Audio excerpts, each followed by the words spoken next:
Bueno, pois estamos nesta nova temporada, vamos chamalo así, de Charlando de Audiovisual, este programa que comezamos fai uns aniños para falar pois con xente do audiovisual precisamente, de aquí, xente cercana. Imos a ter hoxe pois o primeiro dos convidados desta segunda temporada, que é Anxo Xesteira.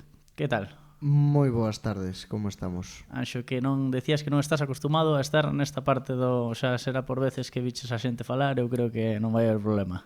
Bueno, sí, non estou acostumbrado a que me fagan preguntas. Estás máis acostumado a escoitalas, non? A escoitalas e a gravalas.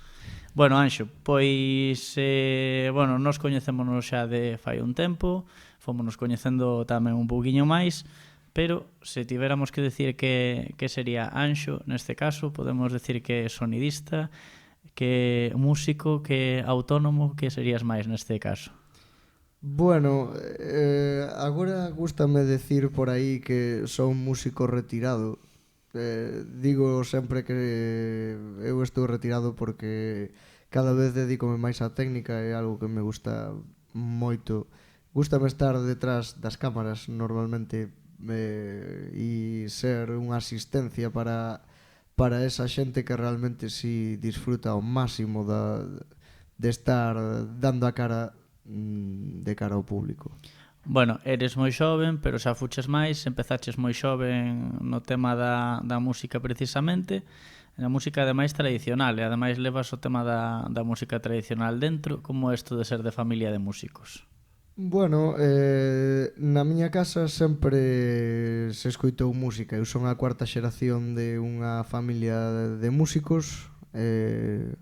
Empezou con meu bisavó, continuou con miña abuela, que me deu clase de música, digamos, clásica ou formación musical do conservatorio. Logo continúa por meu pai, que xa foi gaiteiro, e logo chegou hasta a min e máis a meu irmán máis eu, que bueno, aprendimos música e facemos música tradicional sobre todo, pero con formación de todo. Ademais de todos os tipos de instrumentos, non? Podes tocar absolutamente de todo. Algún máis que outro? Sí, eu non toco tantos, é dicir, sempre comentamos que na miña casa estamos divididos, non? Meu irmán dedícase a un tipo de instrumentos, meu pai a outro, miña nai a outro, e logo eu a outro tipo. Eu dedícome máis ás teclas e ao acordeón e ao contrabaixo. Pero poderías coller case calquera, non? Que eu teño che visto aí con guitarras e tamén con outras cousas, non? Sí, a ver, sempre chapurreas de todo, non? Pero instrumentos de vento, por exemplo, non toco prácticamente ningún, máis que a gaita, e, bueno, prácticamente é o único. Bueno, pero sou unha persona moi curiosa e nunca se sabe cando se pode engadir un instrumento máis. Hai un episodio que xa veremos un poquinho máis pa diante, porque non nos íbamos a avanzar en anos, pero bueno, ao ouvir tamén do tema da música, eres de Cambados ademais, tamén ese vínculo un pouco de ter vistos os problemas dos que logo falaremos dos audios e convivir dentro do outro lado moito, tamén eu creo que che fai ao final co tempo ser unha persona máis resolutiva, non? Ao final aplicar ese tipo de eu xo vivín para poder solucionar, non? Sí, a ver, a destreza que che dá facer varias cousas, eso, estar ao pé dun escenario como músico, como artista ou como, neste caso, bueno, esta función que estamos facendo ahora moi poucas veces a fixe, non? Pero dache a ver os problemas que ten outra xente, os problemas que conleva o comportamento de unha persona encima de un escenario ou frente a unha cámara, e vas aprendendo e xa a base de facer tantas cousas, pois coñeces xa moitos problemas que despois cando che xorden a ti estando no outro lado, pois os solventas moito máis rápido, non? Aí hai un episodio, quizáis pandemia un pouquiño antes, non? Bueno, comezas a traballar pois tanto con Diego Doller como comigo, un pouquiño máis adiante se cadra, e convírtense este tipo de programas un pouco nun banco de probas, non? Acórdome daqueles chusos, non? con Diego daqueles programas online nos que pouquiño a pouco empezache a probar outra cousa ademais da música, non? Sí, ese realmente é dos inicios que eu o recordo con moita ilusión e con moito cariño. Eu na pandemia tiña 20 anos, nin máis nin menos, e bueno, era un momento onde facía falta facer cousas, no? Había moito tempo libre, había que ocupar o tempo, e entre outras cousas, pois ademais quería dedicarme a facer audio, a facer sonido sempre. E entón, pois, bueno, coñecín a Diego porque eu era compañeiro de seu pai, coñecín a Diego, empezamos a falar e foi cando me presentou a túa persona. E a partir de aí, pois, xa empezou a haber un pequeno nicho de mercado, necesidade tamén para todos de crear un sistema de emisión, de traballo, e bueno, pois aí cadrei con todos e con todas vos de ser o técnico de sala. Non sei se nese momento por precio ou por destreza ou polo que sea, pero eu creo que quizáis foi un pouco a parte esa na que, bueno, ademais do tema das videochamadas, tamén un pouco dos eventos que se crearon a partir da pandemia, tanto mesturando unhas cousas con outras ou con propostas de presencial e non presencial, que xerou esa necesidade de decir, ademais de por dentro por fora, que decimos, non? Acostumados a ser o técnico mellor dun concerto no que pois simplemente, bueno, entre comillas, te encargas da parte de fora ou mellor o dos músicos por dentro, pero ese xa é outro mundo, a facer un evento e que de repente tivera que ser para o streaming e despois tamén para que a xente o escoitara, porque naquel momento o piñor que a xente encerrada non, pero despois empezouse a salir. Claro. Eso foi un das transicións das que logo tamén profundizaremos máis, pero máis difíciles, non? Sí, a ver, a mí unha cousa que me costou comprender, facerme a idea é de que eu, efectivamente, o que acabas de decir, eu estaba acostumbrado a sonorizar para fora e o que tiven que aprender é a priorizar o que se escoita para dentro. Porque unha persona mezclando dúas cousas á vez é algo decir difícil, é un pouco raro, é dicir, é imposible, non podes estar atento a dúas cousas. Pero bueno, sempre, claro, priorizas unha historia e logo pois daslle ao que queda, daslle o sobrante, non? Aí é difícil de definir que cousa era sobrante, non? Porque aí estaba claro que o streaming mandaba. Claro. Pero ahora, claro, facer esas dúas cousas ás veces xenera problemas, non? Que despois tamén profundizaremos máis. Efectivamente, eso dá problemas sempre. Nun tes acoples e noutro non, basicamente. Pero bueno, tamén xordeu ese o das videochamadas. Eso foi unha cousa impresionante, que eso tamén eu sentíame un pouco importante porque claro, despois dependedes de un técnico de sonido que do cal se poda facer o tinglado de ter na sala, ter no streaming, que todo sone, que a nadie entre retardo, e eso ser quen de administrar eso pois era moi divertido e sentirse realmente eficiente, non? Logo profundizaremos máis porque eu acabo de acordar dun dos traballos máis complicados que foi a distancia, un streaming con sonorización, despois tamén con traducción simultánea, bueno, cousas moi locas que a ver se profundizamos. Pero antes de nada, se ti tiveras que decir que esta é un pouco a máis así romántica, que é o son para ti, entendendo como, bueno, eu entendo que o audiovisual ten que ser unha forma de vida porque senón estás jodido Sí. no que sobrevivir, pero que sería un pouco o son ou que é o que máis che gusta do son? Pois sí que é romántica e difícil.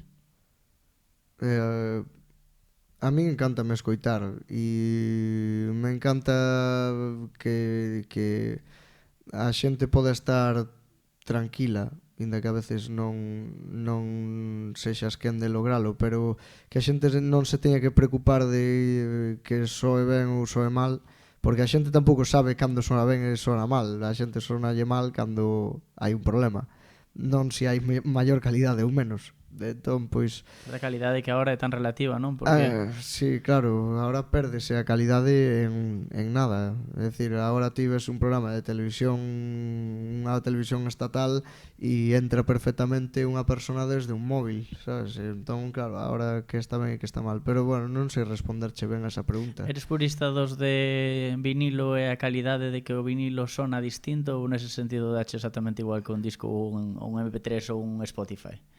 A ver, eu fixen esa pregunta a uns compañeiros e concordo totalmente. É dicir, o vinilo obviamente sona peor. Buah, no, o vinilo non sona distinto, e pode que sexa máis romántico escoitar en vinilo, pero que ten máis limpieza? Que se considera mellor ou peor? O que ten máis limpieza ou o que ten máis distorsión? Non se sabe. Depende do que queres conseguir con cada mezcla, pero non son purista. Eu son consciente de que ti un disco sona mellor que un vinilo, por exemplo. A primeira polémica. Sí, sin problema. De feito, moitas veces, falando de ensuciar, nos falamos do que xogamos a ensuciar. Moitas veces en directo compensa ensuciar a nivel de meter un sonido ambiente ou algo así.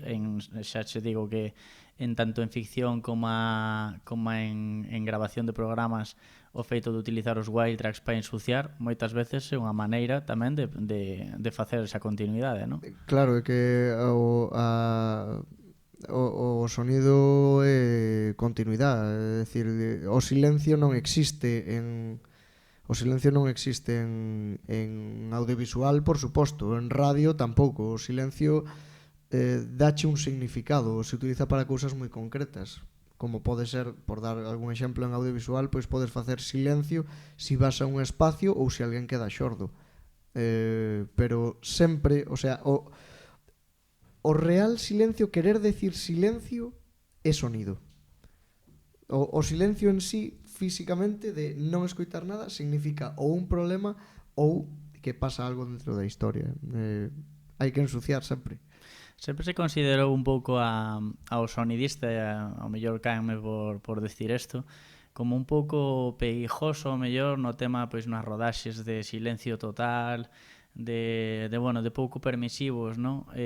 Bueno, ti que comiches moito, non? Neste caso, eu creo que unha das claves de traballar actualmente é precisamente ter pois ese ceder, non? Ás veces sabendo que non só o de un é importante, non? En ese aspecto creo que tamén fixestes unha evolución, tamén un traballo. Como foi un pouco estes últimos anos? Bueno, eu fixen ficción, pero rodaje pero tampouco é que sexa aquí moi experimentado. O detalle é que eso escoitei yo a varios técnicos. Eu son así moi friki, pero claro, eu cheguei á conclusión de decir, vale, a min suena el coche que acaba de pasar por aí atrás.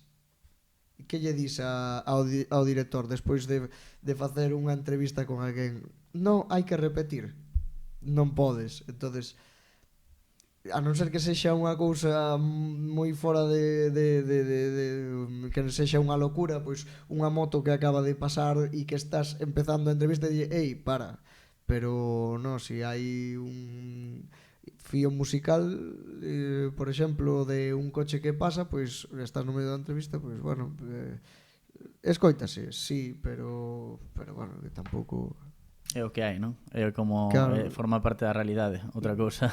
Claro, é que dille ti, no, es que isto non vale. No, eso é un pouco... Dentro desta indo un pouco aos streamings, e como despois de que se abriran as portas empezou a ser isto de facer o que eu digo técnico de sala, técnico de todo, non? E como se leva a ese punto de que a xente ás veces non comprenda que, aínda que se pode facer, o ideal é facelo con máis xente? Isto pásanos a todos, non? Pero tamén o feito de empezar a entrenar, de que poida haber unha mestura para fora e outra para dentro, e que para iso fan falta dúas personas. E como se leva o tema da transición de ser ese home orquesta que o facía todo a empezar a entrenar a xente para decir, nós incluídos os realizadores, de isto ten que ir por un lado, isto ten que ir polo outro porque vai quedar mellor? Foi complicado? Sigue sendo complicado? A ver, sigue sendo complicado porque ainda non son moi experimentado, ¿no? Entonces é complicado porque estás acostumbrado a facelo a túa maneira. Pero eso é unha das cousas que tamén ti mesmo me enseñaches, que hai que deixar que a xente faga porque nadie o vai facer como a ti. Entonces, ti explicas unhas pautas e intentas que a xente se que faga o que mellor sepa facer, correxindo. Como se leva? Pois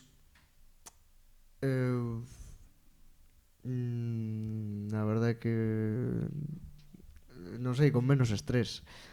É dicir, si eu antes microfonas ao personal, faz a mezcla, a mezcla de dentro, a mezcla de fora, atendes ao realizador que te está dicindo no, súbelle un pouco, no, é que agora isto saime saturado, agora escoitase, no, é que este se escoita máis que outro. Eu, a ver,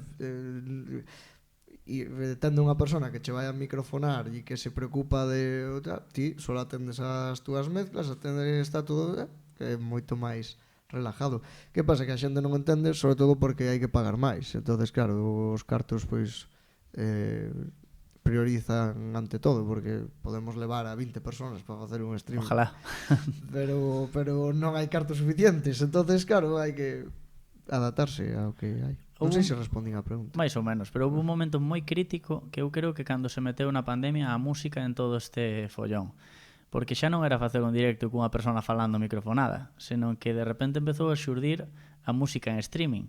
E realmente non se entendía que o músico tamén ten a súa propia escoita, digamos, que ademais tes que facer que se escoite fora, que hai unha pequena mestura de instrumentos que ás veces pois non se ve, e que todo iso fora por un streaming. Eu creo que o streaming musical non saliu adiante precisamente porque a técnica era complexa e os propios músicos non o permitiron, porque non sonaba igual e non tiña o control de como sonaba no streaming. Eu tive esa sensación de que por culpa diso a música en streaming en directo non conviviu ben.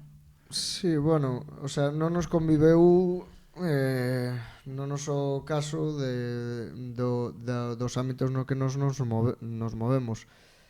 Sí que é verdad que o músico tense que escoitar, pero bueno, das poucas cousas que fixemos sempre o tiven en conta.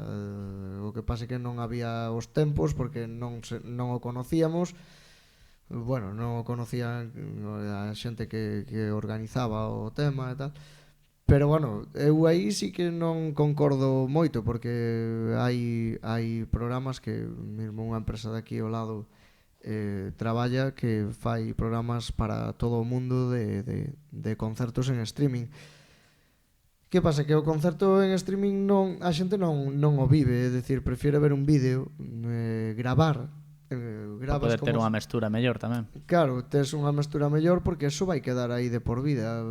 Realmente emitir un concerto, bueno, é que eu, claro, como son medio músico, tamén o entendo como eles, non o vexo como pode ser pois alguén do audiovisual que di, é que isto é algo bo. Sí pode ser algo bo, pero vai quedar aí de por vida, e se hai calquera matiz ou calquera cousa non, claro, non se pode solucionar. Eso é algo moi gordo, non? Algo que nunha conferencia, a non ser que digas unha burrada, pues, que pode pasar? Que pode pasar e que ten pasado, pero que, bueno, disimula un pouco máis, non? Sí, pero eu creo que esa parte da postproducción, que polo menos os programas sobreviven mellor porque teñen certa postproducción dese audio, non? Que ao final afecta o traballo dos músicos. Eu entendo tamén que nun momento dado, se algo non sona como a ti che gusta, pois por moito que se mire ben, ás veces non é algo bo. Pero bueno, ao final para a música eu creo que daría para un programa vamos, aparte. Vamos falar un poquinho de cacharros. Cacharros. Se, por exemplo, empezamos por unha básica, que se ti tiveras realmente que decidir entre unha, vouche deixar dúas cousas que nunca poden faltar cando vas a calquer tipo de cousa, que sería? Porque claro, os traballos son moi diversos, pero cal sería o imprescindible? Ollo a esta, Sí. Bueno, que dúas cousas son moi poucas, pero algo que nunca pode faltar, porque xa me faltou unha vez, son auriculares. Vale, que vou decir algo moi básico. Pero que válenme, porque unha das cousas que menos ben levo eu é a xente que realiza sen os cascos postos. Claro, no. Bueno, a ver, vos porque tamén chequeades o sonido, pero o realizador normalmente non fai nada. O sea, non fai nada de de revisar. No, Sí. de revisar o audio, pero auriculares, eso é o básico do básico. E logo estou pensando ben a segunda, porque, joa, son moitas cousas, pero hai algo que me enseñou outro técnico que dende que me enseñou o levo sempre, que son uns cables que lle chamamos unhas zetas. Porque solucionanche moita historia. Sí, en vez de ser Y son zetas que teñen unha A ver, triple saca aí, función. que imos ensinar unha Z. Sacamos aquí do peto de...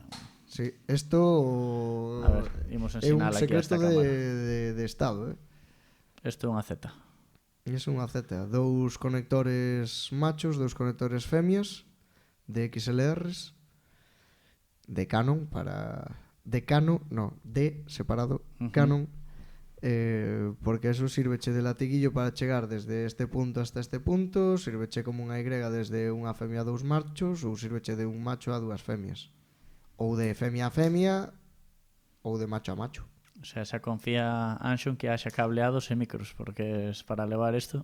Sí, o sea, eu non salgo da casa se non é para facer cousas con cables.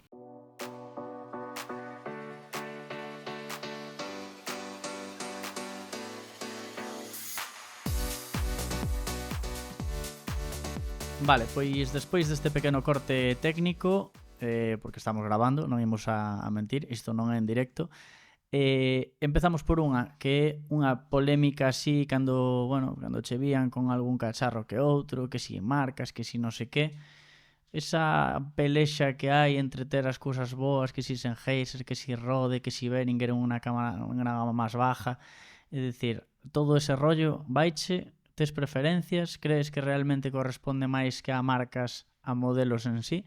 Que opinas un pouco desta batalla de marcas de son? Sí teño preferencias e sí son pro a unhas marcas e sí son hater de outras marcas. Unhas gravan máis alto, outras máis baixo, pero eso depende tamén de como estén feitos.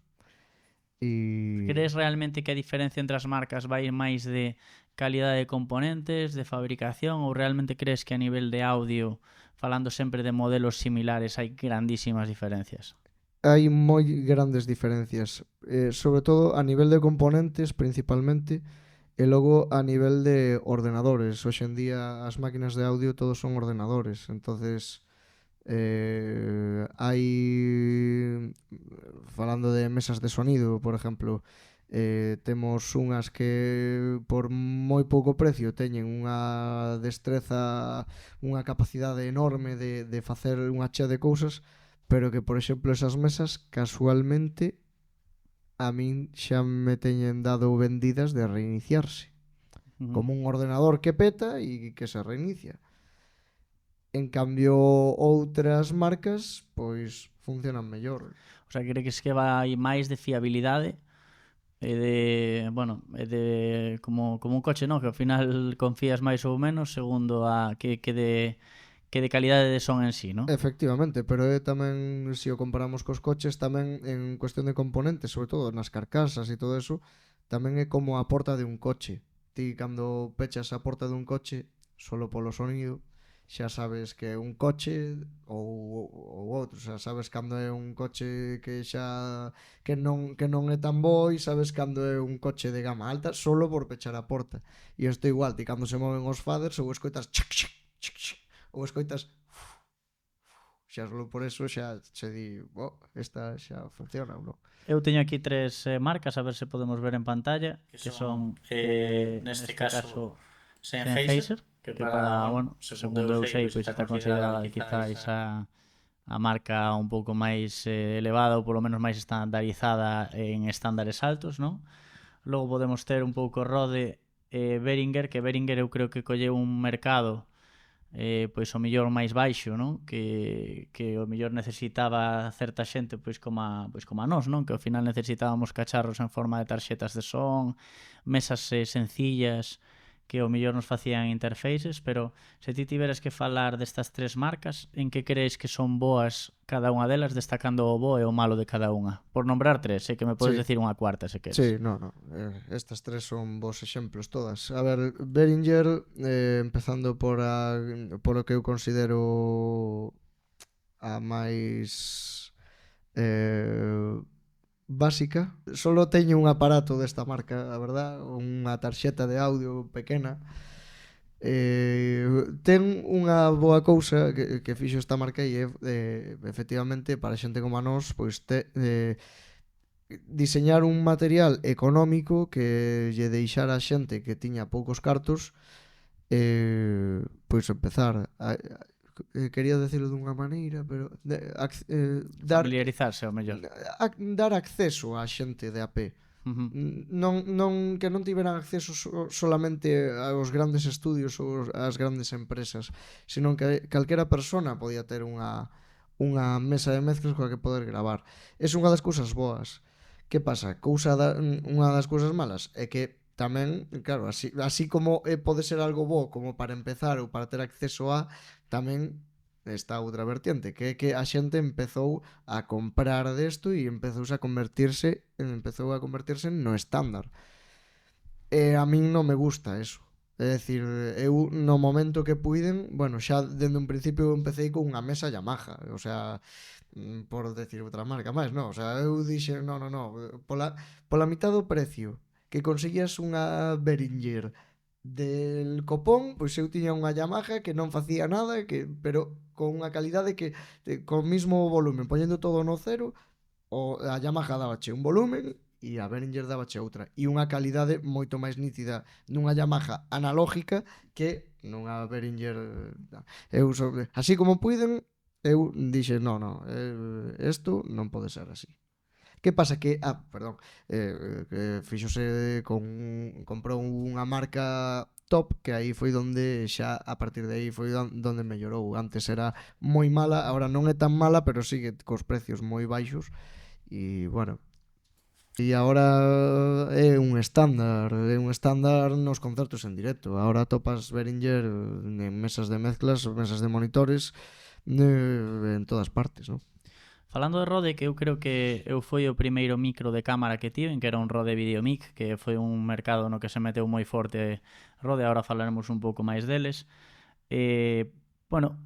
Quizáis se meteu un pouco neste tipo de microfonía de videógrafo, non? Do pois típico micro que lle pos de cañón en riba da cámara, meteus un pouquiño aí, logo pois xa confiabas na marca e empezaron a salir os lavalier e as petacas de Rode que tan de moda están agora, ainda que agora ata dos DJI tamén están facendo micros, ou Holyland, non? Ou seja, está todo o mundo meténdose nese tipo de microfonía, pero quizáis Rode é como ese querer optar a máis, pero sen irte a algo como Sennheiser, non?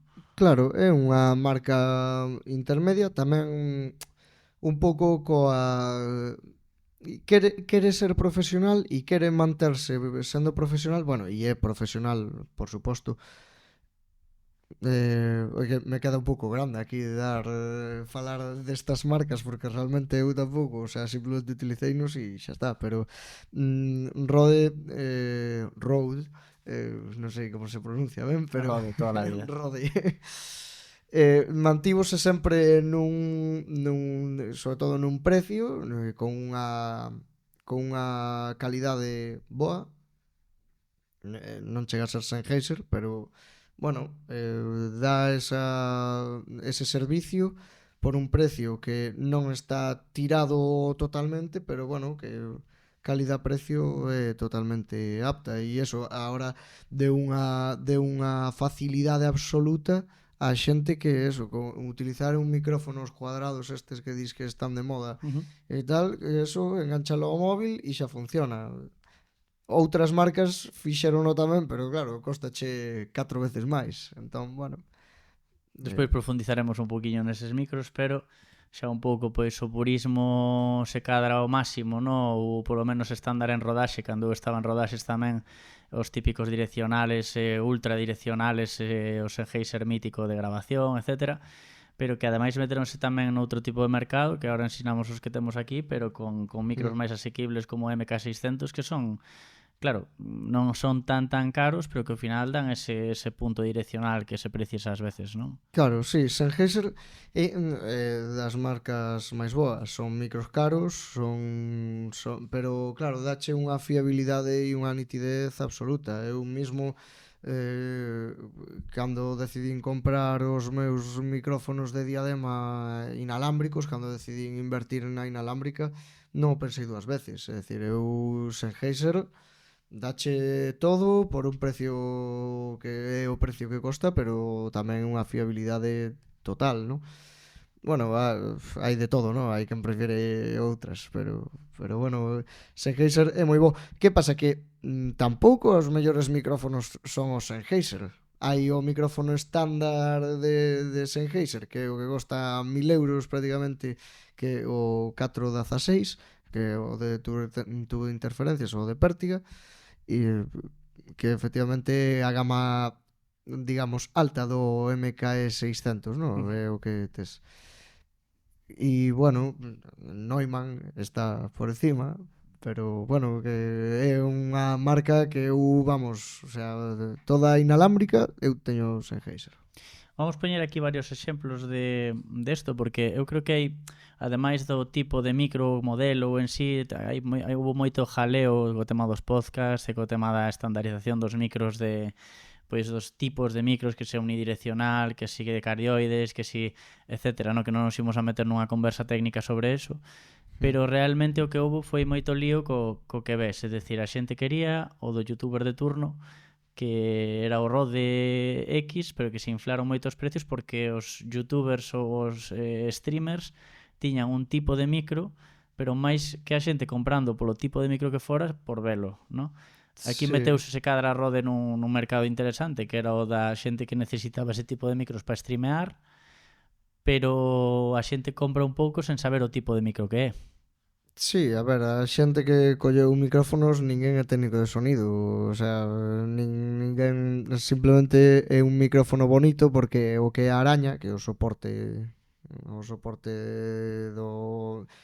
Vale, para todos o micrófono máis famoso é o NT1 de Rode NT1. É un micrófono que é un que queda bonito e que, bueno, sona. Listo, non? Sí, o sea, ti decantaches te por utilizar Shure 58, que... Sí, que o caso dos Shures, que son os que a mí me decíame cando streameaba que era que parecía que iba a poñerme a cantar, porque Claro, efectivamente son micros que, quitando que lle podes poñer un adorno ou non son os micros, de sí, cantante de toda a vida. pero que é un micro dos anos 60. Sí, O sí, sí. sea, é un micrófono que hai vídeos por aí de técnicos e tal que moi paveros de que están rompendo con el, tirando polas escaleiras, atropellando un coche e que siguen funcionando, ¿no? Sí. Un micrófono moi duro. E pechado tamén, que é bastante clave, non? Claro, a diferencia entre o NT1, por profundizar un pelín, diferencia entre o Rode NT1, que é un micrófono así grande, con araña e tal, o sea, con suspensión, digamos, o soporte con suspensión, e o Shure, pois este dinámico, con unha bobina dinámica, e o outro ten un condensador, unha membrana de condensador que necesita pois a súa alimentación fandom para funcionar, que necesita ser cargada e bueno, recolle o sonido moito máis non sei como describilo, pero recolle dunha maneira moito máis ampla, moito máis natural, en cambio focalízase moi cerca e para conseguir o efecto, non me acordo agora o nombre, pero efecto, non sei se era efecto de proximidade ou efecto de graves, non me acordo ben. Pero vamos, que hai que estar aquí ao lado. Que pasa que ventaxa deste que non ten o outro, pois que aquí non che entra tanto o barullo do teu alrededor, como aquí a nosa técnica Lara, que está, creo, non sei se é Lara ou que está facendo ruido cunha cremallera, que seguramente non se escoite no micrófono, pero con un NT1, por exemplo, sí se escoitaría. De feito, eu teño aquí atrás dous que faime gracia, non? Porque hai un que directamente xa non uso para absolutamente nada, pero que solamente pola forma, porque ás veces hai unha confusión a nivel estético pola forma, que este micro, que isto é un NTG2 de Rode, e este é un Sennheiser MK600, e a priori por estética poderían parecer iguais, cando en realidade son moi distintos, non? Neste caso, por exemplo, este é un micro moi aberto, que basicamente é como un ambiente que colle exactamente o que hai, este, sen embargo, sí que é moitísimo máis direccional. Sí. Eu creo que a estética dos micros, que é o que pasa cos micros dos youtubers, enganou moito a nivel de mercado do que estabas comprando. Entón, ao final, vas a ensayo e error, non? Eu comprei no seu día este micro pensando que era este micro. E ás veces vai un pouco así o engano, non? Sí, bueno, tamén a falta da xente de saber o que está collendo. É dicir, eh,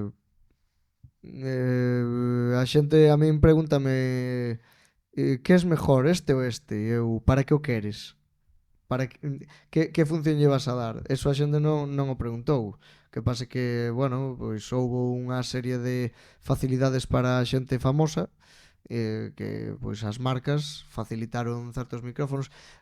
No ASMR utilizábase un, non sei se vos o conocedes, el Blue Yeti, que a min cando empezamos, Diego Dodger me decía, no, es que se usa el Blue Yeti ou algo así. E a xente me preguntaba, no, que quero gravar tal. O Blue Yeti, eu, que es eso? O sea, que e claro, tamén ves os youtubers que eu vía a unha que me decía, los micrófonos non sei que hai eso, un NT1, el MKS600, el no sé qué, el no sé cuánto, e digo, vale, pois o que costan todos eses micrófonos xuntos dos que estás dicindo que son unha pasada, teño un par deles que costa cada un todo o que costa ese. Que é mellor? Depende para que uses. Claro. De feito, no tema da microfonía que falábamos antes, que eu creo que as petacas de Sennheiser son, bueno, ademais de que foron sempre un estándar en microfonía inalámbrica, pero eu recordo os Cómica estes, non? Que moitos usamos, que eran como un pouco un inicio deste tipo de petacas por wifi, ademais que non tiraban de radiofrecuencia, senón que eran por wifi, bueno, innovaron un pouco no sistema de conectividade o mellor, pero que agora hai 500 e tropecientos deles, pero que tamén fixeron un pouco que esa xente que se quería adaptar ao tema dos móviles, que agora van moitísimo mellor en conectividade, puidera ter un sonido máis limpo, sobre todo en grabación, tanto en cámaras mirrorless ou DSLR, como en móviles, ¿no? Que foi un dos problemas que en principio sempre tivo de conectividade as marcas medio boas, que eu creo que tardaron un pouquiño a adaptarse a este tipo de microfonías, dá má impresión. Sí, a ver, hai unha cousa que temos que ter clara, e é que a xente que empezou a utilizar estes micrófonos necesitaba algo que sonara e que non fixera falta saber. Ti cando te metes en radiofrecuencia, xa tes que saber como, bueno, a ver, tes que saber como vai a radiofrecuencia, no, pero o sea, sí, pero no. É dicir, sabes que teñen que estar na mesma frecuencia, pero tens que saber cando cambiar, onde están os límites, onde tal, e sempre vai haber errores e hai que, bueno, hai que estar encima. En cambio, con estes que van por wifi, van xa primeira, conéctase un cos outros. Que pasa? Que nun tes un sonido moito máis real, ¿no? Na radiofrecuencia venche moito máis instantáneo e aquí hai un proceso de datos moito maior, non? Entón, bueno, isto facilitou moito o uso destes aparatos.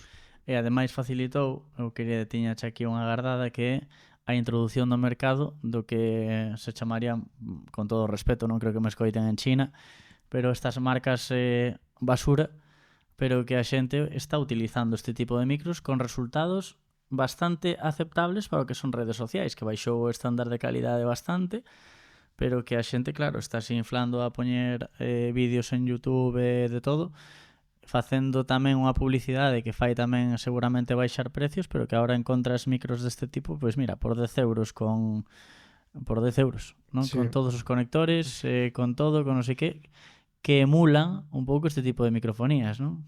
Claro, é unha forma fácil e sencilla de poder utilizar un micrófono e sobre todo o postureo, porque fai uns anos non moito intentabas esconder os micrófonos e salir mirando a cámara, pero agora pois é moito mellor salir facendo isto e agora pois é o que se leva.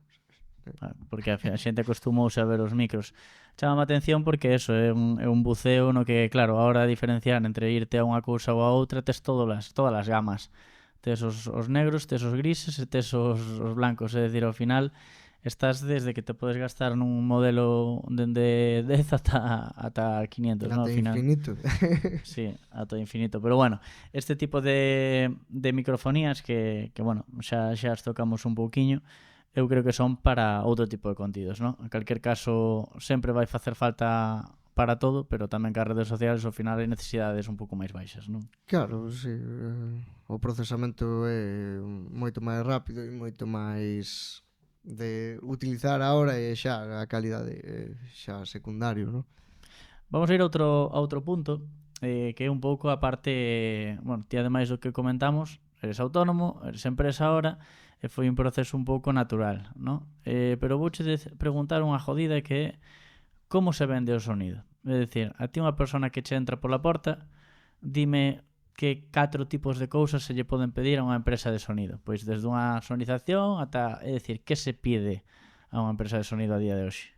Eu penso que o sonido é unha necesidade, basicamente. Ti tes que cubrir unha necesidade. Podes vender un bo produto, pero a xente non sabe o que lle estás vendendo. É dicir, eu por moito que che venda, no, unhas diademas Sennheiser HSP con non sei que, con protocolo Dante, a xente eso lle dá absolutamente igual.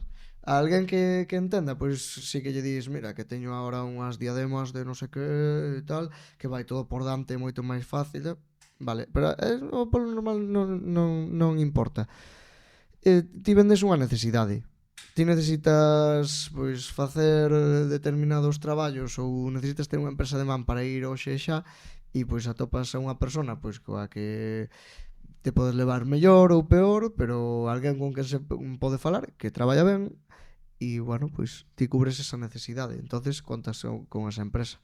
A min pásame un pouco eso, é dicir, hai varias empresas que necesitan un sonidista, xa non por caro ou barato, porque eu non é que sexa caro, pero tampouco é que sexa dos baratos que están tirando o precio, pero cubres esa necesidade de que hoxe me chamas, mira que xordeume non sei que, e, bueno, pois temos esa disponibilidade para traballar para as nosas empresas e non é que vendas algo, sino que vendes o servicio e cubrir as necesidades de alguén. Penso que é así. Logo, o que vende por aí, pois a verdade é que non o sei. Eu cando teño que contratar con empresas para facer unha produción de un festival ou así, claro, eu sei que miro o material que ten cada empresa. E eso para mí é o que prioriza, non? Hai unha frase que a mí me gusta que realmente se ve mal pódese consumir, pero se escoita mal non se pode consumir absolutamente nada, ningún vídeo, ningún directo, ninguna sonorización. Crees que a xente está tan acostumado mellor a escoitar, a que se escoite, que págase moi caro o erro de son? É dicir, se ti, por exemplo, estás nun sitio e se escoita mal, van mirar para ti e van decir este sonidista non vale para nada, sabes, cando realmente xa solo por facelo ben pois xa debería de estar ben, non? Claro, é o que falábamos ao principio tamén ao principio decíamos que a xente non sabe se hai boa, o sea, sí pode saber, non, pero a xente considera que se escucha mal cando hai problemas e se escucha bien cando non hai problemas. Entonces, é o que acabamos de é o que me comentas, non? Sí que se paga moi caro. Por qué? Porque o sonido, o sea, o silencio ou o ruído é un fallo. Entón, claro, a xente necesita estar escoitando. Date conta que a radio non se ve.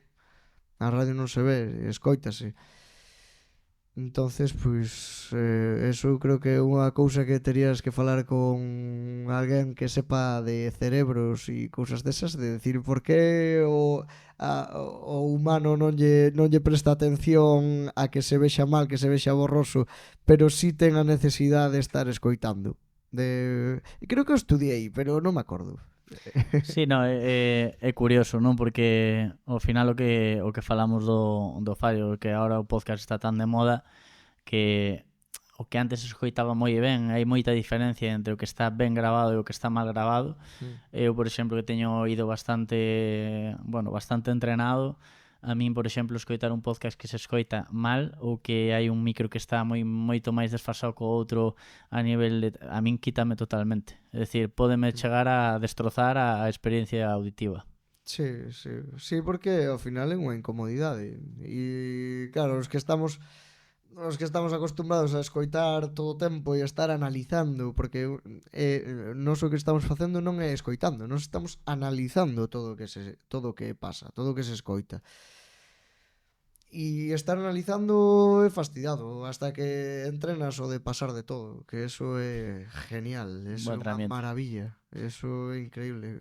Que pasa? Que despois podes escoitar o de todo o mundo, pero logo o teu diste, que sempre non sei que, hasta que o escoitas un par de anos despois que xa non te acordas do que estaba a pasar e diste, non está tan mal. Falando de fallos, porque eu sabes que estou obsesionado con este fallo, está moi vinculado cas microfonías, pero eu estou escoitando moitos podcasts, incluso de xente que empeza, que ten bons micros, pero non sona ben. E moitas veces falamos dese erro habitual que eu cada vez vexo máis, que é o da fase, non? Bueno, por decirlo de alguna maneira, ainda que pode explicar mellor, que entres polos micros dos outros, que as salas ao mellor non están acondicionadas, que o tipo de micro non sexa suficientemente pechado, ou que estés sonorizando para fora e entre ese propio son polos propios micros. Como lle chamamos a isto? A ver, a fase... A fase en audio, bueno, vou non explicar así un pouco. Ti, si lle queres dar unha bofetada a unha persona, darlle e a cabeza vai hacia lá. Vale, a fase é un pouco eso. Entonces ti, cando tes concordancia ou discordancia de fase, ven sendo por distintos micrófonos recoller a mesma fuente de sonido, ¿no? Entonces, si ti tes un micrófono como estamos agora mirando hacia lá e outro mirando hacia aquí, si a miña fuente, a miña voz se escoita por aí, pois unha fase vai estar mirando a cresta vai estar mirando para un lado, mentres o outro micrófono vas ter o valle, ¿no? Entonces é como a bofetada, que teñas a unha persona dando unha bofetada de un lado e outro de outro, é dicir, a cabeza gira para outro lado mentres o outro lle está dando ao mesmo tempo, entonces non, en vez de facer isto, pois queda no sitio, ¿no? Non sei se se entende. Non sei se ao mellor, ainda que teña en conta Lara os niveles de audio que temos, pero vamos a ver se conseguimos forzar a fase. É dicir, realmente se eu subira os dous micros á vez, debería de empezar a haber un audio un pouco máis disperso se nos alonxamos, non? É dicir, ao haber máis rebote, é probable que a poidamos forzar, non? Voulle pedir a Lara que suba bastante a ganancia e que nos alonxemos dos micros. Bueno, si queres podemos probarlo de outra forma, vale. Enfrontándose ao micrófono. Que non sei se vai salir, é dicir, Lara, non fagas porque sone ben. Imos probar a ver se vale, mira.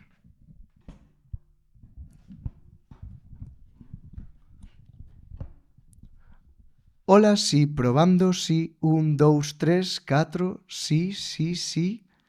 Hola, no. Non sei se se nota a diferencia. Escoítase peor ou mellor? Ou indiferente. En cambio, se o colocamos así, en teoría vai sonar un pouco máis ou mellor. Con que non lo fagas coa man, Lara? Sí. Más ou menos. É que son micros moi pesados. Pero mira, que esta sala ten rever, Sí, bueno, a mellor proba sería con un tambor ou con unha caixa e poñer o micro un por encima e outro por debaixo, entón xa se escoitaría como que cando non hai concordancia de fase, cando está a fase do revés, pois notas que perde o grave totalmente. Solo pasan os agudos, excepto si son señales idénticas digitales, que entonces deixa de sonar. Pero perde o grave e perdes a sensación de proximidade. En cambio, cando lle cambias a fase e vai todo por o mismo sitio, pois recupera e sona, bueno, pois que as crestas e os valles vayan tanto de un micrófono por outro que vayan no mesmo sitio, basicamente. Bueno, pois era un dos temas de fallos máis habituales, logo poderíamos ir a outros. A min, cousas que me quitan o sueño, pois son os cortes, Sí, non os problemas de RF, é dicir, cousiñas máis vinculadas a coberturas moitas veces, non? claro. Que a propio son, non?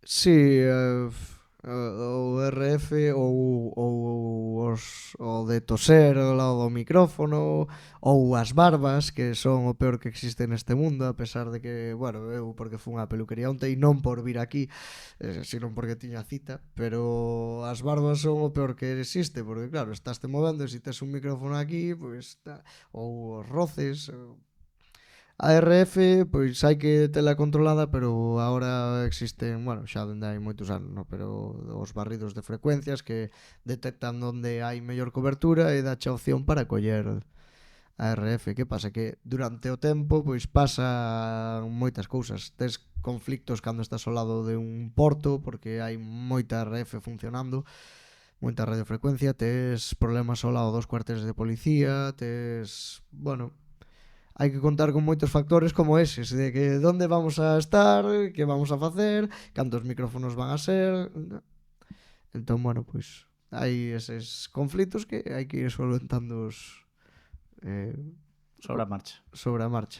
Bueno, pois imos facer o último bloque técnico, xa atravesamos xa a técnica, imos falar na seguinte de futuro, entón imos facer este pequeno corte e xa falamos agora. Moi ben, moitas grazas.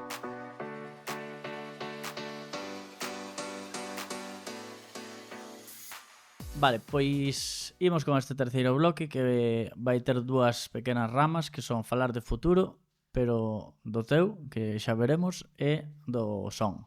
Eu teño varias, non? Porque para min, por exemplo, unha ferramenta que me cambiou absolutamente a vida a nivel de son é o Voice Isolation do DaVinci Resolve, neste caso, pero todas as ferramentas, non, que están xurdindo, eu creo que dende, bueno, pois xa falando pola máis de carallada que hai, que é Suno.io para facer as cancións, non, que nos utilizamos tanto en Fondo Norte para facer o chorras, pois como Motion Array ou derivadas facendo voces en off artificiales de moitos matices.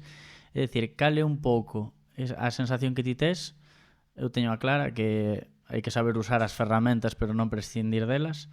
Pero que sensación tes de todas estas ferramentas barra IA, que moitas delas xa existían? Chamanlle IA, pero en realidad os pulidores de sonido xa existían dende antes, non? Sí, a ver, eso é o pan de cada día. Os plugins para limpiar audio, vamos, o sea, eso está a orden do día para todo. E agora utilízase a IA porque o fai automáticamente, é dicir, a IA basicamente coller a base de datos de internet e funcionar con eso, ¿no? Entonces, claro, xa todo o que ti procesarías facendo directamente todo a milímetro, que hai que aprender todo eso, pois a inteligencia artificial xa o fai ela sola.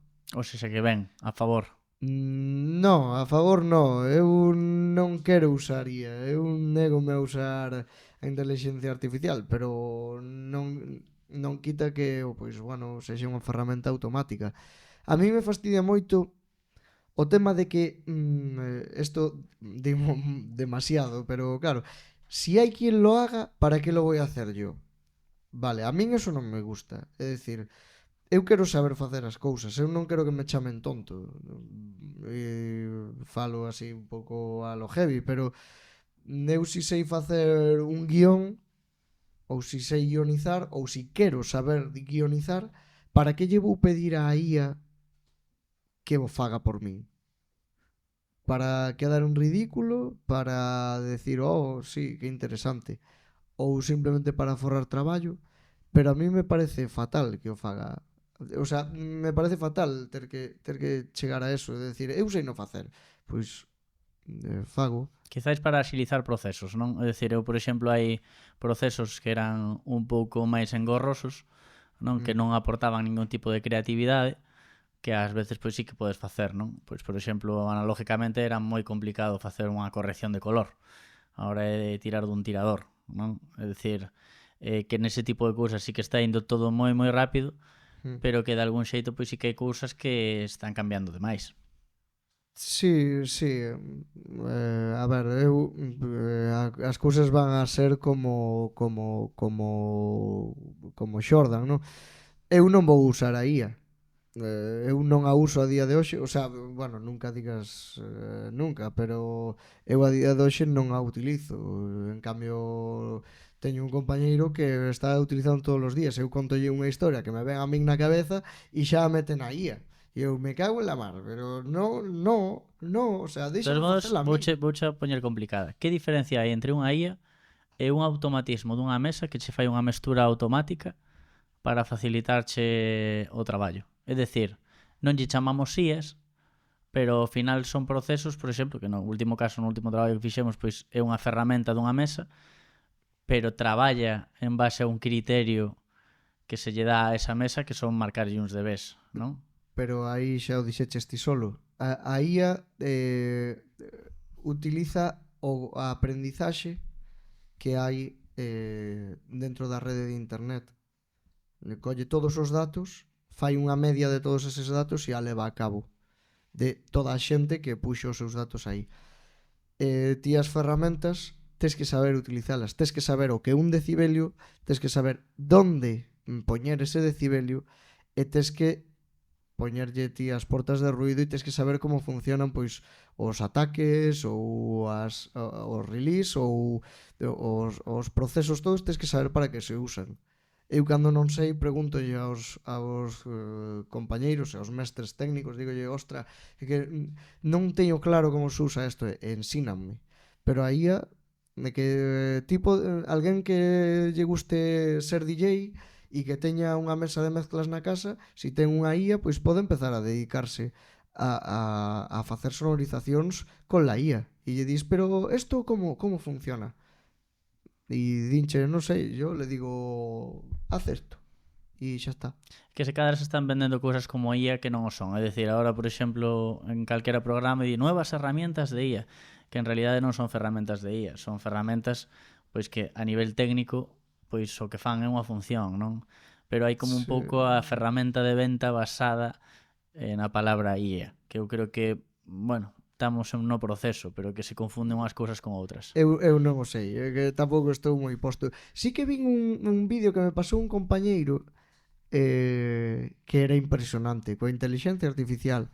E é que, bueno, é dronista e puxa a voar un dron na súa, bueno, no seu taller, no seu estudio. E é un taller así alargado. Entonces, claro, colleu e voou o dron dentro. Lo seguía. Perdón? Seguía ou facía algo con el. Sí, o que facía era que estaba falando polo móvil e collía o micrófono do móvil. Entonces el fixo un traveling de dron, non sei como se lle chama. Es decir, o dron acercándose a onde a él e o tipo falándome, e así es como suena esta historia, e non sei que, non sei cando, vale, hasta aí perfecto. E logo me manda outro vídeo grabado co propio móvil, desde o móvil, sin aplicación de IA, cando sonaría así, e o dron sonando e quitoulle todo ese sonido. Claro, eso é impresionante. Pero home, non son tan experimentado, pero eu creo que eso podíase facer xa de antes, pero con unha chea de procesos del copón. Con el cousa que agora daslle un botón, plas, e xa está. Sí. Que este a favor ou en contra. Home, eu xa non utilizaría o micro do móvil para facer unha historia. Pero Perfeito, bueno, vender que un dron rexistra audio, que é algo que din por aí, é como esa antinatura, é como o son podelo coller do outro lado, quero decir, hai galerías e bibliotecas, podes gravalo pola túa conta e sonorizalo, non? Pero bueno, agora mesmo canto menos pases polo ordenador tamén está como mellor visto en canto aos móviles, que eso daría tamén para outra. E antes de pasar a futuro de o que esperas ti, quería falarche de 3 ou 4 experiencias que podemos ter conxuntas e un pouco que dixeramos as dificultades delas. Eu escollín 3, vale? 3 traballos que fixemos conxuntamente. Vamos a empezar por este de aquí. Supoño que o teremos en pantalla, que foi un proxecto de 5 podcasts para a Deputación da Coruña, no que utilizamos os microcascos como unha aportación técnica, pois neste caso túa, non?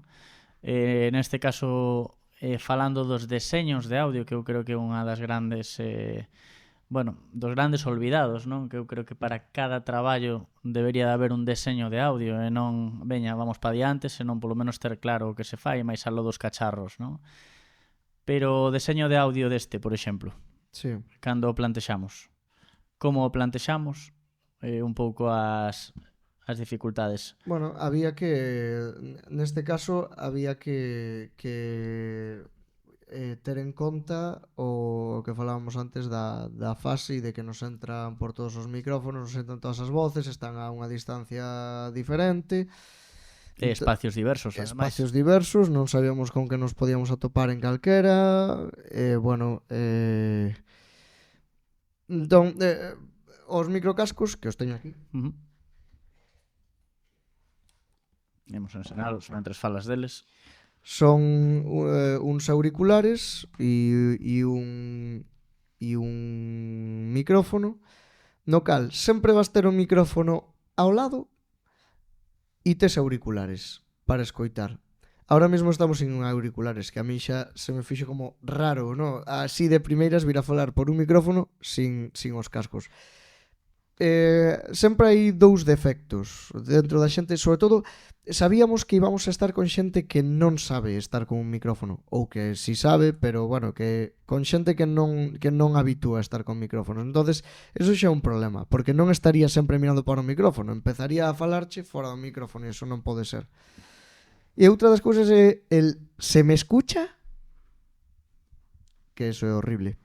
Entonces, os microcascos teñen as ventaxas de que tes o micrófono sempre pegado á boca, podes ter menos ganancia para que non che entre o micrófono a voz do veciño, sempre vas a ter para escoitarte a ti mismo, entonces non vai a existir el "se me escucha", sempre se vai a escoitar, bueno, porque tes que facelo na mesa, claro, pero tes que sempre vai a estar monitorado, entonces cando el se escoita, el ou ela se escoite, xa vai saber que está sonando. Non vai a decir, ui, se me escucha? No. Entonces, claro, eso son as principales ventaxas. Que pasa? Que tamén eran podcast e había que ter un estilo. Entonces, lle damos un xure para que teña o micro na man, vaiselle escapar andar a facer estas historias e tal. Vamoslle dar unha diadema. Son caras para o orzamento que había e non as tiñamos nese momento. Entonces era complicado. Utilizamos pés de micro? Queda raro.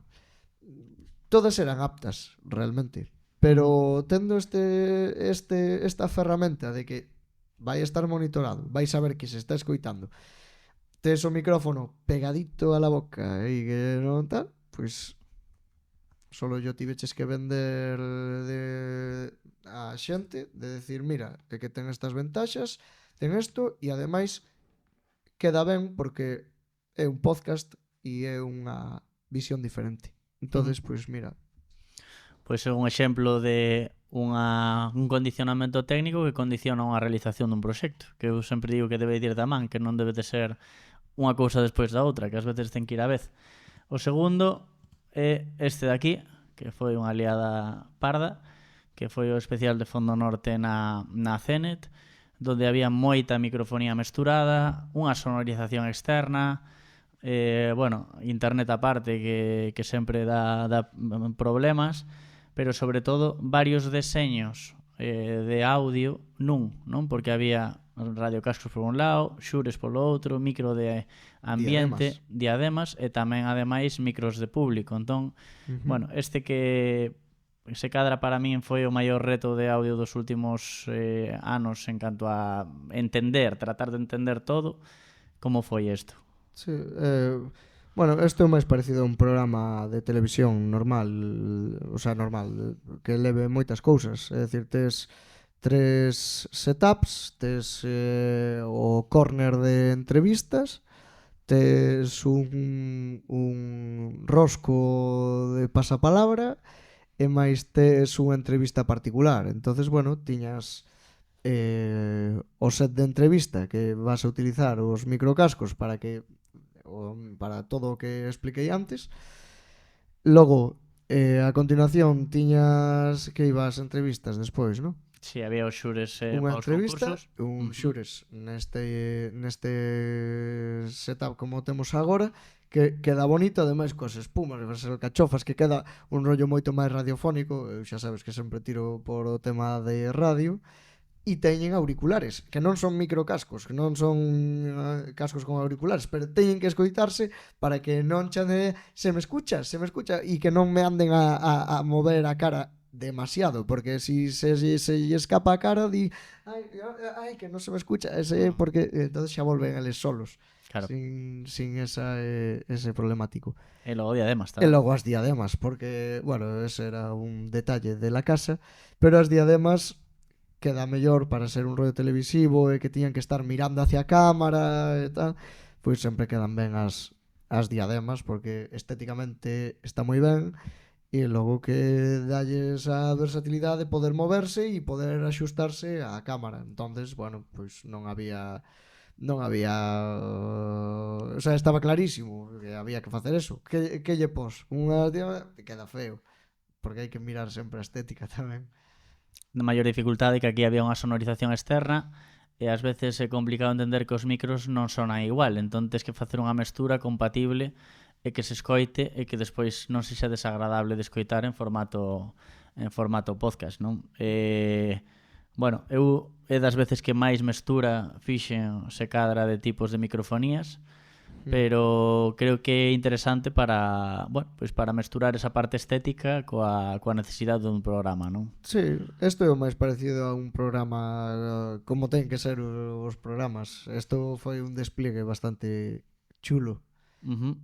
E logo a terceira, que é a máis recente de todas, quizáis a nivel captación, pois igual non deu tanto lío como a montaxe, pero sobre todo pola inmediatez do produto, que este programa que fixemos o outro día, no que tiramos dunha microfonía 100% lavalier con petacas, pero tamén un pouco por esa no deseño de audio, no deseño de sonido, que primaba o ter unha liberdade de movimentos, non? Que aquí sí que, por exemplo, se fóramos ao mellor máis de querer pulir o audio, pois se cadra nos iríamos a radiocascos, pero microcascos ou xures, pero, sen embargo, esa liberdade era importante para o produto, non neste programa. Sí, aquí estaba moi claro, é dicir, ou utilizar diademas ou utilizar lavalier, e, bueno, ao final é un estilo rodaje que queremos mostrar algo cotián, ¿no? De estar facendo de ter unha conversación. E, bueno, pois nada, hai que utilizar lavaliers que deron os seus problemas de RF, que si las toses, que si rascarse, que non sei que, golpecito e tal. Entón, ao final, o estar durante 4 horas grabando 4 ou 3 ou 2 ou as que foran 5, pois estar 5 horas grabando sin un fallo e cubrindo todo, se hai que facer, o sea, é totalmente inviable, sobre todo estando prácticamente todo o tempo improvisando sobre a marcha. Entón, bueno, Non quedaba outra. E o marrón tivo que comelo de montaje, que ven sendo ti. Son un pouco bancos de probas, non? Que ao final pois tamén enseñan deseños distintos que nós tamén vamos practicando, pero que efectivamente nunha conversa deste tipo ten que valer prácticamente todo. Sí. E ao final o feito de que valga todo, de que haxe liberdade, de que a vez te poidas interrumpir, é dicir, ás veces tes que marcar os límites, pero ás veces non son fáciles de marcar porque efectivamente é o que se pide, non? Claro. Eu creo que son bancos de probas que están ben, pero sempre partindo da base de facer algo distinto, de que Sí. cada cousiña na que vayas, pois o mellor non por cartos ou non por tal, que supoña un reto e que supoña un banco de probas, polo menos Sí. para min. A min, respecto ao que decías bueno, liberdade de movimento, liberdade de non sei que, recordo un chuso que foi cando me din conta, un chuso aquí en Pontevedra, que eu sempre estive en contra bueno, en contra. Nunca fun amigo do que é a improvisación dentro da técnica. Non me gusta.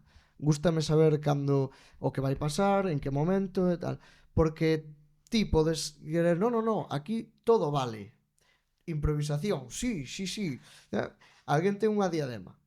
Entonces, improvisación, sí, vale, e está no medio público. Eu teño controlado todo o que está pasando no escenario, estou atento a veces. A veces estou despistado, pero bueno, que o normal é que estés no teu espacio e teñas todo controlado porque, ostra, entra non sei que.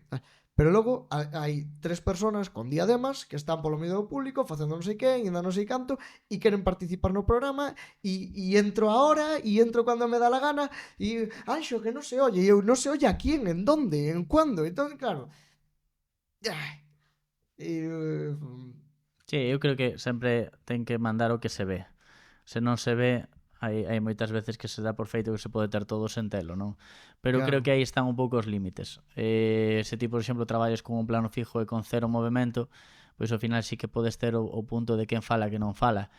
Pero, claro, o problema é que valga todo. Se ti non vas a ter, por exemplo, un corte de nada, a exixencia técnica de que valga todo, obviamente non é un directo, sabes que Claro. podes editar, Sí, pero creo que a nivel técnico nun directo é moi complicado. é moi complejo. Ti date conta que ti o mellor tes 5 cámaras facendo 5 cousas e unha cámara está con unha persona que está por aí. E eu teño que ter esa persona sonorizada e quere falar en algún momento. Pero claro, o mellor no momento que pasa de todo, pois lle escapa a decir algunha burrada e eu teño que perdón. Se lle escapa a decir algunha burrada e eu teño aberto. Entonces o pechas e sigues o teu. Pero logo quere falar. O cámara está sempre grabando. Entonces, claro, en la cámara sale, pero no se escocha. Non se oye. Eu me cago en la mar. E eso fastidia moito. Xa. Bueno, pois a parte técnica, a parte máis experiencias, vamos xa enfilando o final. Empezábamos dicindo que se música, que se autónomo, que se sonorizar, que se streamings, que se crecer. Sabemos que fai pouquiño tamén fixeches empresa, levase Anxest, tamén aínda que unha marca tamén pois cambiache un pouco de autónomo a empresa tamén para poder abarcar seguramente pois outras cousas e incluso pois crecer de algún xeito. Pero cal sería o futuro o que pretendes ou o que realmente buscas máis que sobrevivir, como decimos todos, que non é pouco? A ver, sobrevivir, por suposto, pero bueno, como empresa eu teño unha idea moi clara que é dedicarme ao audio.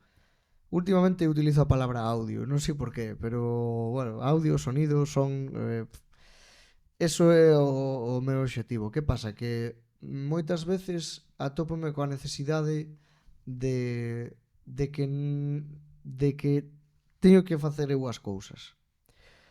Entonces cheguei a abarcar pois o que ven sendo organización, produción, e ter a empresa dache unha tranquilidade a hora de enfrentar determinadas cousas, sobre todo administrativas e legais, que non che pode dar o autónomo, porque, bueno, ti con unha empresa, se tes un problema, un conflito, pois nada, vaiche a empresa a tomar por saco, pero ti non tes ningún problema. En cambio, se tes un accidente ou calquer historia como autónomo, vanche vir a espalda.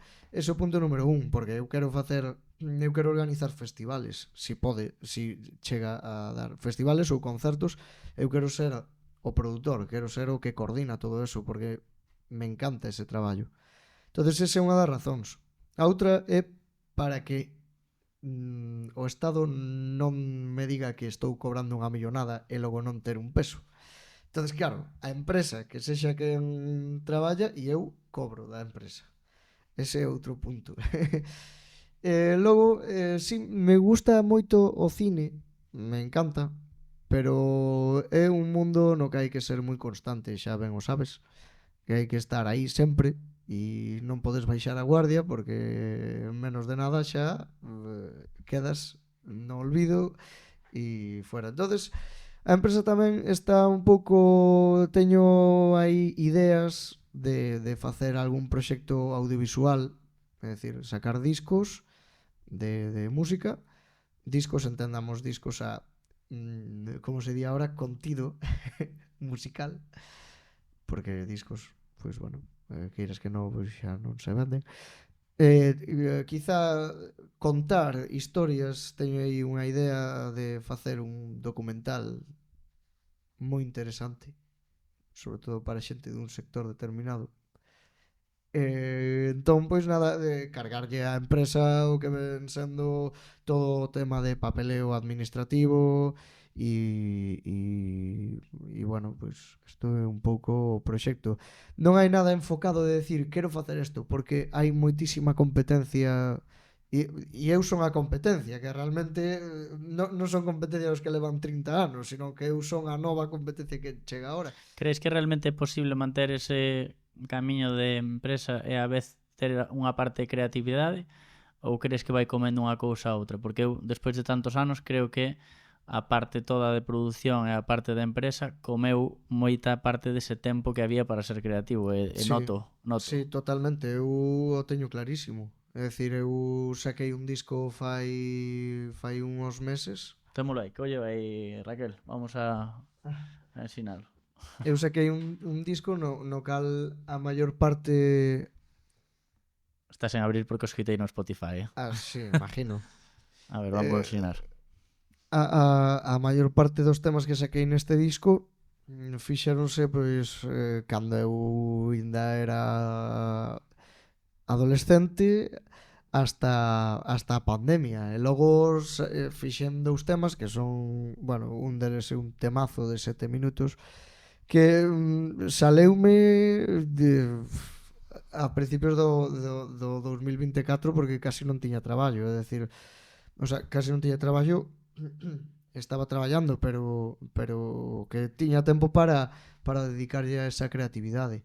Cando máis cancións fixen foi na pandemia, porque non había nada que facer, entonces a cabeza empeza a funcionar. Pero claro, cando estás facendo unha produción que che leva 3 meses, 4 meses, 5 meses, e mentres tanto tens que sacar bolo non sei onde, bolo non sei que, vamos con esta empresa, coa outra, esta necesita diademas, a outra necesita non sei que, outra non sei canto, e ao mesmo tempo estás formando ou intentando formar a dúas persoas que che acompañen sempre e ensinándolle a maneira de traballar para conseguir que esas persoas sexan autónomas para poder eles ir a unha cousa, ti facer outra e outro facer outra, pois claro, non che dá tempo a estar na casa e decir, veia, vamos a facer 4 acordes e a ver de que sale. Claro, as ideas teñoas, o concepto, pero agora hai que desarrollalas, que ese é o conflicto real. Ideas, tanto ti como eu, podemos ter ideas tropecentas mil, pero logo hai que leválas a cabo e formalas e darlle unha volta e contrastalas con outra E xente distribuílas. e logo distribuílas. Eu isto non o distribuín. Que ás veces distribuíense solas as cousas, simplemente hai que esperar a que lle guste a maior xente posible. Sí, bueno, eu como decía ao principio, gústame decir que estou retirado a pesar de sacar este disco. Entonces, a min sempre me gustan eses comentarios de atoparme con un técnico que é un grande. Bueno, con un me refiero casi todos os técnicos que eu conozco que son moi grandes, todos. Que me digan, sí, este sacara un disco que tal, e de repente escoitas o disco e digo eu, pero este é unha genialidade. ou descubrir que algúns anuncios que biches pola tele, pois este o fixo este técnico, ou esta historia fixo outro, e digo eu, buah, pero eso é unha pasada. E entón despois dixe, bueno, pois ojalá a min algún día me pase eso de que sexas un técnico que funcione e que faga as cousas ben, ou polo menos que non, intentou, non? Pero que ao mesmo tempo, pois que diga, sacou un disco, vou non escoitar. A verdade é que está moi ben, non por nada, pero Spotify, iTunes, bueno, sí, están todos lados. todas as plataformas, Anxo Xesteira. Bueno, eu creo que ao final a clave, que tamén un pouco por peche, que disfrutar tamén do que se fai no día a día, que eu pois comento sempre, non? Que esteamos case que en case calquera traballo, quitando que ao final fagas cousas máis pois por cartos, por rutina ou polo que sea, pois ao mellor non estás disfrutando nunha conferencia igual que nunha rodaxe dun programa que fas pola túa conta, pero sobre todo ter ese punto de que unha porcentaxe moi alta do teu traballo, se non máis dun 50% malo, esteas disfrutando, non? Home, claro, Que que eso é primordial. Non é fácil atopar técnicos a estas alturas que disfruten de cada un dos traballos e que o leven dentro. Por iso, a min, en principio, gustame traballar con xente que vas a calquera cousa e algo está disfrutando. Home, é que xa solamente con que funcione, ver que todo está salindo ben xa é unha das principales satisfaccións. Logo xa a maiores, pois o que haxa, non? Porque ao final, pois faz o que podas, pero o feito de que funcione, ver que eres capaz de montar un tinglado onde nadie che di nada, de onde non, necesito isto e isto, e que funcione, eu para min xa é unha satisfacción. Por eso digo que ser o apoio técnico de alguén para min ahora mismo é unha satisfacción o feito de ser esa persona que está facendo que todo funcione. Xa todo demais, o sea, eso xa é unha satisfacción, para min xa é unha satisfacción. Entón, bueno, pois moi bo peche, moi bo peche. Sí. Esa frase é moi bo peche. Intenteino. Hai que dar ao punto final. Home, claro. Dache para decir cala. Bueno, pois imos pechar este programa, este retome deste proxecto de Charlando de Audiovisual, que agora como xa todo charlando, o nome xa non sorprende a ninguén. Pero nada, agradecerche que viñeras, eres o primeiro de algúns máis, e a ver onde chegamos, sexa agora ou sexa no futuro. Pois desexo vos moita sorte e moitísimas gracias. Pois cortamos.